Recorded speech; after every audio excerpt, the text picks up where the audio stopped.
Welcome to Throttled Films, and in today's video I'm going to be doing a project for science.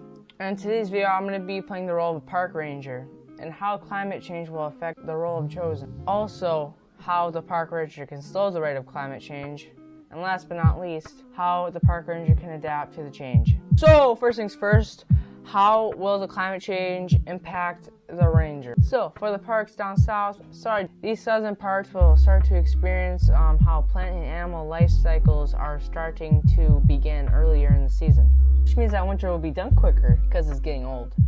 Also means earlier wake-up times for animals that are going through hibernation. That also means that park rangers in the Jellystone Park have to deal with a grumpy Yogi Bear. So that means that park rangers like me have to watch a grumpy Yogi Bear. And hopefully I didn't forget to change out his fermented apples with fresh ones. Next, how can a park ranger slow the rate of which climate change comes up? We can plant trees which can slow down CO2 emissions because the more we plant, the faster it'll go down.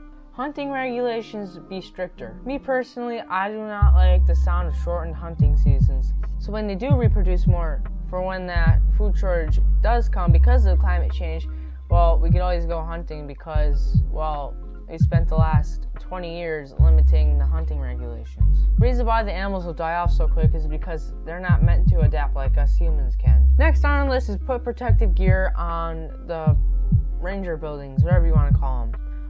Like hurricane windows for the parks down south and stronger roof shingles for the ones up north for the hailstorms so we don't get absolutely pounded with hail. Another option is electric UTVs and ATVs. The UTV and ATV is like a park ranger's best friend when they're out on the trails. Sadly, this is an option, although I do like the sound of engines burning up gas like a 1920s gangster smoking a cigar.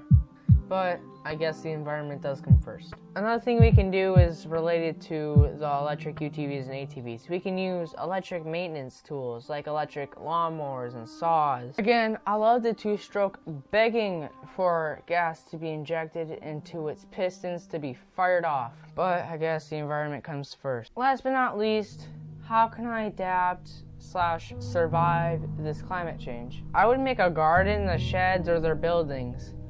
But don't make it look sketchy, because if the police come and check you over, I most certainly hope you're not growing anything bad, because one, you'd be fired, arrested, and probably never get a job again. You're a park ranger. Come on, you're a professional. Next, you can get a farm. And I don't mean like the growing food farm like I was just talking about. I mean like an animal farm. Like keep these animals in a barn with heating and cooling, because in the winters there's going to be crazy snowstorms. In the summer there's going to be these crazy heat rises. I mean, that's what global warming pretty much is. I mean, you don't want the animals dying off. Like my hopes of getting a GTR someday, if I'm going to get one.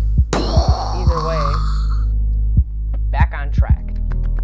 Keep it on track. Now you can raise a little bit more money, buying more property, planting more trees, buying more property. Then you have a bigger land. Maybe you don't want to build trees in that area. Maybe you want to build like a little park or something. Soon you can have like the whole US in your hands, and you can just like do whatever you want because you're totally not a psychopath, and just like more trees and more trees. Alright, another thing is that you can start like a survival/camping program, teaching people how to survive in, let's say you're, just want to go camping for fun, or like survival, like you want to know how to survive or something. You can teach these people as a park ranger, just teach them how to like survive. Like, hey, you want to make a fire? Sure. You just gotta this thing and this thing, rub them together, maybe cause some friction. You get campfire. Sounds amazing. Go hunting and fishing. And I know they said they should stricten these regulations, but that's another thing that they should teach, is how to do that.